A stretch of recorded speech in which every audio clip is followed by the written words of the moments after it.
उनके एक गोत्र होता, जाति होती शर्मा। ये ब्राह्मण परिवार, इसी शर्मा ब्राह्मण परिवार में हमारे पूज्य दादा गुरुजी महाराज का जन्म कहो अवतार कहो, महापुरुषों के लिए जन्म तो कहना ठीक नहीं, अवतारे कहा जाता है। स्पिरिचुअल पावर होते, जन्म मरण में तो हम लोग रहते हैं साधारण जीव, जैसे राम और कृष्ण को स्पिरिचुअल पावर, अवतार माने उतारना। हम लोग तो माँ के गर्भ से कष्ट पष्ट तकलीफ में जन्मते हैं, मरते हैं। ये लोग उतरते हैं, आते हैं संसार के उद्धार के लिए, लोगों को ज्ञान बोध कराने के लिए। पूज्य दादा गुरुजी महाराज का अवतार जन्म प्रगटीकरण चिरौली गांव में, मथुरा से थोड़ी ही दूर पर, वहाँ उन्होंने ब्राह्मण परिवार में अवतार लिया, शर्मा परिवार में जन्म लिया। दादा गुरुजी महाराज के बड़े भाई थे, उनका नाम था पूज्य विष्णु दयाल शर्मा जी। ये बड़े भाई थे, दो भाई। और माता जी यानी पूज्य दादा गुरुजी महाराज की माता जी और बड़े भाई पूज्य विष्णु दयाल जी शर्मा जी, ये लोग बाबा गरीबदास से दीक्षित थे। ये लोग बाबा गरीबदास की शरण में जाकर सत्संगी बन गए थे दिल्ली में। इन्हीं राधा स्वामी पंथ से जुड़ गए थे। इन्होंने सदगुरु के रूप में बाबा गरीबदास को अपना गुरु मान लिया था। उनके सत्संग में आते और जाते थे बड़े भाई और पूजनीय माता जी। हमारे दादा गुरुजी महाराज तब बहुत छोटे थे, नाबालिग थे। अब नाबालिग को तो जल्दी नामदान दिया नहीं जाता, लेकिन माता जी और बड़े भाई के साथ अपने दादा गुरुजी महाराज भी बाबा गरीबदास के सत्संग में दिल्ली कभी कभी जाया करते। माता जी लेकर जाती थी, वो भी सत्संग में बैठते थे, नामदान होता था, सुनते थे। बाबा गरीबदास ने बड़े भाई पूज्य विष्णु दयाल जी शर्मा से कहा कि आप इनको दीक्षित कर देना, इनकी संभाल करना। इन्हीं पूज्य विष्णु दयाल शर्मा जी पूर्ण गति को प्राप्त हो चुके थे, बड़े भाई, और उनके संसर्ग में छोटे भाई यानी अपने दादा गुरुजी महाराज भी पूर्ण गति को प्राप्त कर गए। एक माँ की कोख से दो दो संत सतगुर इतिहास में बहुत कम मिलेगा। संत गति कोई मामूली चीज है। जिस माँ की कोख से दोनों संत सदगुरु, इसीलिए यानी परंपरा में बड़े भाई को छोटे भाई का गुरु मान लिया गया, जबकि गुरु तो बाबा गरीबदास थे। लेकिन चूंकि ऑर्डर दे गए भाई इनकी संभाल करना, भी ये बच्चे हैं, अभी इनको नामदान सही याद नहीं होगा, भजन करने, इनकी संभाल करना। उन्होंने सत्संग सुनाया, संभाल किया, तो छोटे भाई के गुरु उसी बड़े भाई को मान लिया गया। फोटो आप देखते हो, जब आप फोटो देखते हो संत मत की, राधा स्वामी मिशन की,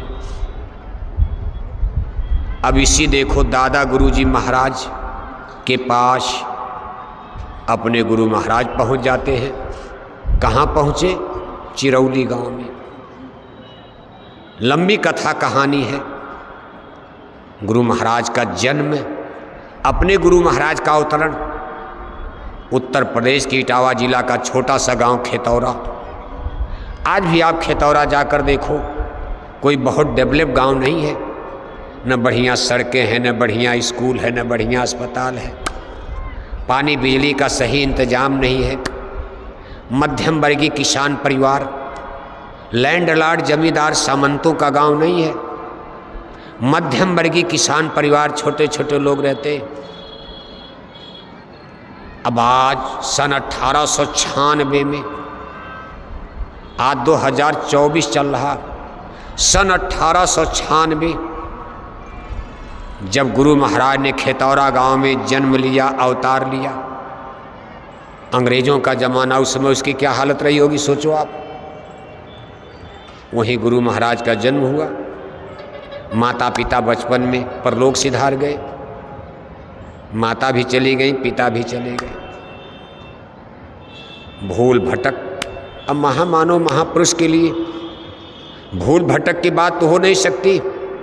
परम पुरुष अनामी स्वामी, धारा न रूप जगत में, गुरु होय जीव चेताए, जो जो माना बचन समझ के उनको संग लगाए। जब अवतरण हो रहा है, भय प्रगट कृपाला दीन दयाला कौशल्या हितकारी। भगवान राम ने जन्म लेते ही माता कौशल्या को अपना बैराट रूप दिखा दिया।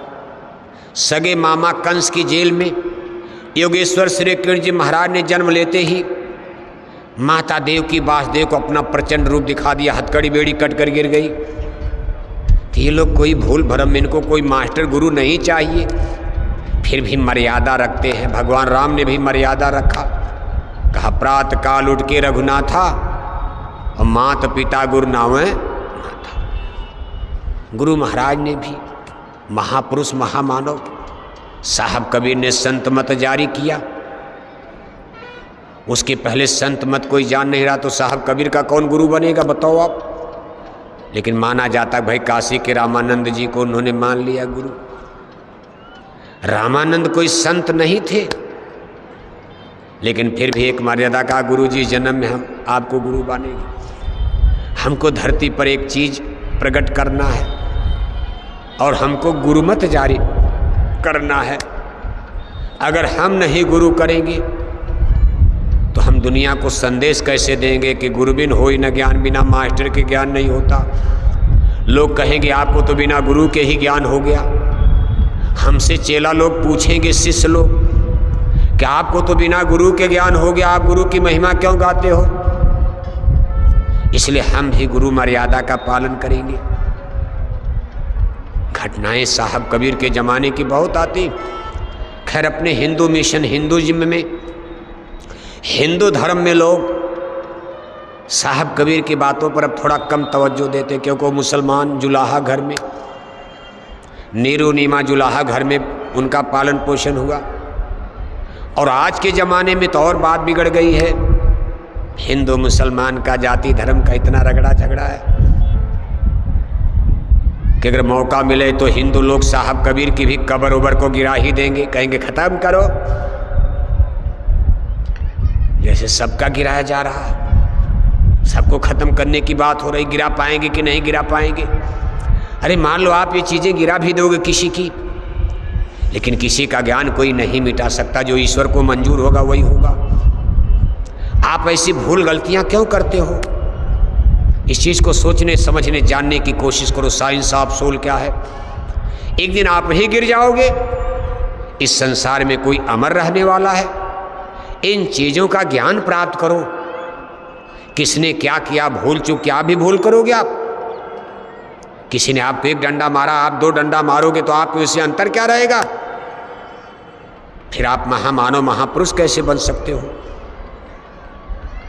कुल मिलाकर के देखो, पूज्य दादा गुरु जी महाराज का इतिहास आते आते जब गुरु महाराज उनके पास पहुँचे, हमारे गुरु महाराज ने भी शादी ब्याह नहीं किया। और फिर देखो सन 1948 आता। सन 1948 देश आज़ाद हो चुका है 15 अगस्त 1947 को। सन 1948 भारत के लिए बहुत खतरनाक समय था।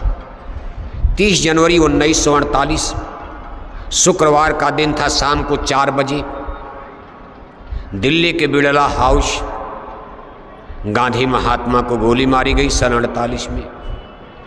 इसी सन 48 में डेरा ब्यास पंजाब में बाबू सावन सिंह जी महाराज का शरीर छूट गया। डेरा ब्यास पंजाब के गुरु बाबू सावन सिंह जी महाराज भी सन 48 में चले गए। आगरे के महाराज बाबू जी महाराज, राज शालिग्राम के साहब के बाद गुरु गद्दी पर बैठे एक महाराज जी, ये बनारस के ब्राह्मण थे। यानी राज शालिग्राम गद्दी पर बैठे। उनके बाद तीसरे गुरु सदगुरु के रूप में पंडित ब्रह्म शंकर मिश्रा, ये बनारस के रहने वाले थे, काशी के, आगरे की गद्दी पर बैठे। इसके बाद बाबूजी महाराज ये जात के श्रीवास्तव लाला थे, ये इलाहाबाद के रहने वाले थे, आगरे की गद्दी पर बैठे। लेकिन सन 1948 में बाबूजी महाराज भी शरीर छोड़ गया आगरे में। इसी सन 48 में बाबा गरीबदास की गद्दी पर अपने गुरु दादा गुरुजी महाराज, जिनकी मंदिर में तस्वीर देख रहे हो, ये भी सन 48 में अपने शरीर का त्याग कर दिए। सन 48, सन 47 में देश आज़ाद हो रहा है। सन 48 में कितनी बड़ी बड़ी घटनाएं भारत में घटी हैं। हमारे बड़े बड़े महापुरुषों का अंत हुआ। गांधी महात्मा, गांधी महात्मा को तो खैर गोली मार दी गई। लोगों ने कहा भाई अब इस बुढ़े को किनारे करो, क्योंकि गांधी महात्मा भी विचित्र मानव थे। इतिहास में वो भी महापुरुष माने जाएंगे, माने जा रहे। लाख कोई उनको गाली दे, गांधी जी को गाली देना आसान है, लेकिन गांधी बनना बड़ा कठिन होता है। लाखों करोड़ों करोड़ों करोड़ों में कोई गांधी पैदा होता, सदियां बीत जाएंगी तब कोई गांधी धरती पर जन्म लेता है। आज देश को आज़ाद हुए 77 साल हो गया। हजारों हजार नेता लीडर भारत में पैदा हुए, लेकिन अभी तक कोई दूसरा गांधी महात्मा नजर आ रहा है? कोई गांधी दिखाई देता आपको? जिसको हिंदू भी माने, मुसलमान भी माने, सिख ईसाई, अमीर गरीब, राजा प्रजा सब प्यार करते हो, ऐसा कोई मनुष्य सर्वमान्य? हिंदू है तो हिंदुओं का नेता मुसलमान गाली दे रहे, मुसलमान है तो मुसलमानों का नेता हिंदू गाली दे रहे, ब्राह्मण है तो ब्राह्मणों का नेता हरिजन गाली दे रहे, हरिजन है तो हरिजनों का नेता ब्राह्मण गाली दे रहे, यादव है तो यादवों का नेता ठाकुर गाली दे रहे हैं, ठाकुर है तो ठाकुरों का नेता यादव गाली दे रहे हैं, सिख है तो सिखों का नेता हिंदू मानने को तैयार नहीं। लेकिन गांधी को आज भी जमाना मान रहा। गांधी महात्मा ने कहा था हम राम राज की स्थापना करेंगे। कहा संविधान मेरे सामने बनाओ, फिर से बनाओ। जिद किया था, कहा ये जो बना डाला मेरे सामने बना, मैं बचाता, जनता उनको मानती थी। गांधी जी को जनता इतना जो चाहते वो कर देती, इतना जनता मानती थी।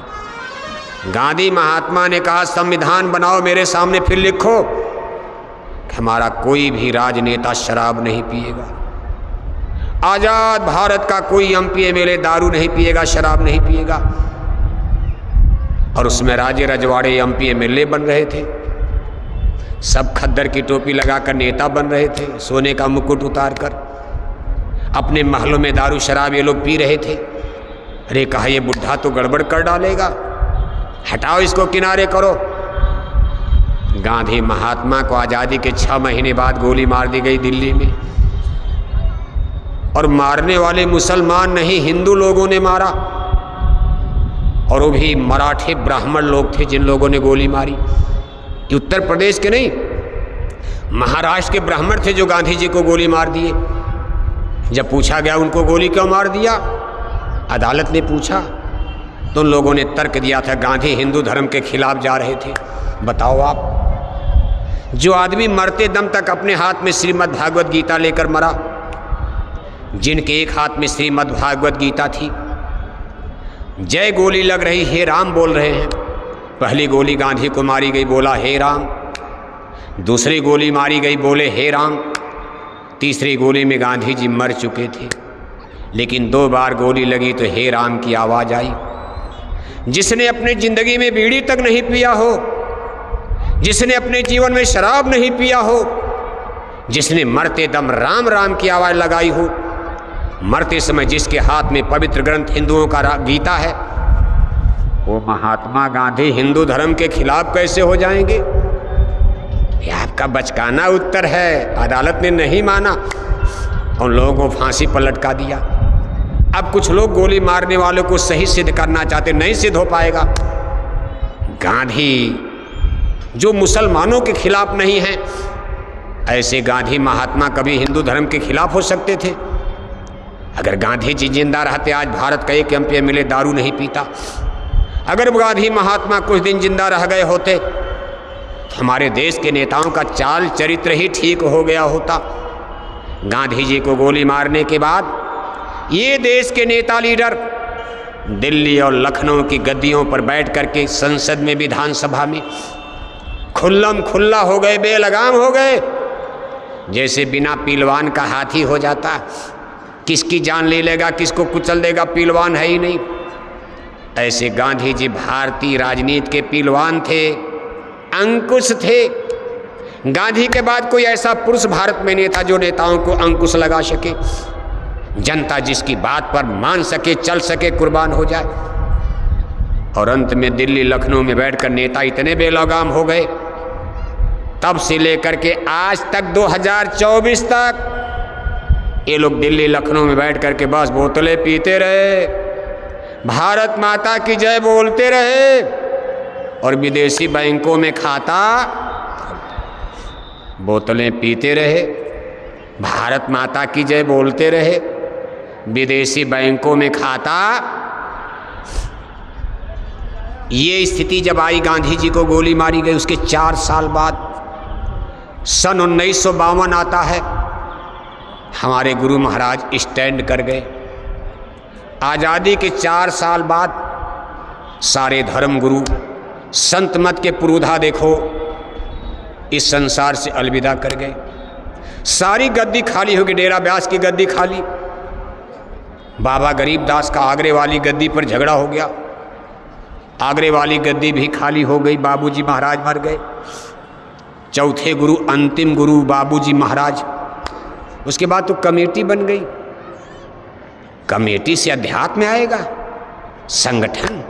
अरे जब स्पिरिचुअल पावर, गुरु महाराज शक्ति लेकर के देखो आ गए सामने। सन 10 जुलाई 1952 आते आते गुरु महाराज ने काशी की धर्म धरती बनारस में गंगा नदी के तट पर जय गुरुदेव मिशन की नींव डाल दिया, स्थापना कर दिया। संत मत साइंस ऑफ सोल, शाकाहारी धर्म, संसार मांसाहारी धर्म की तरफ मूव कर रहा, सब लोग भटकने जा रहे हैं, मांसाहार तेजी से बढ़ रहा है। अंग्रेजों के जमाने के बाद आजाद भारत में मांसाहार और तेजी से बढ़ रहा, और अध्यात्मवाद, vegetarian life system fundamental principle है। Science of soul, intellectual science, भौतिकवाद, इसमें तो मछली अंडा आप खा सकते हो, मछली अंडा खाकर आप इंजीनियर बन सकते हो, मछली अंडा खाकर आप डॉक्टर बन सकते हो, मछली अंडा खाकर अंग्रेजी पढ़ सकते हो, मछली अंडा खाकर physics, chemistry, geology, botany, math, algebra पढ़ सकते हो, साइंटिस्ट, वैज्ञानिक बन सकते हो। मछली अंडा खाकर ऐसी जहाज बना दोगे चंदा मामा पर जा सकती है। मछली अंडा खाकर अणु बम, परमाणु बम बना सकते हो। लेकिन स्पिरिचुअल एक्सपेरिमेंट, कोई आध्यात्मिक कसरत, साधना, उपासना, आत्मा, स्पिरिचुअल डेवलप, आत्मा का विकास करने के लिए, आत्मा को जगाने के लिए अनादिकाल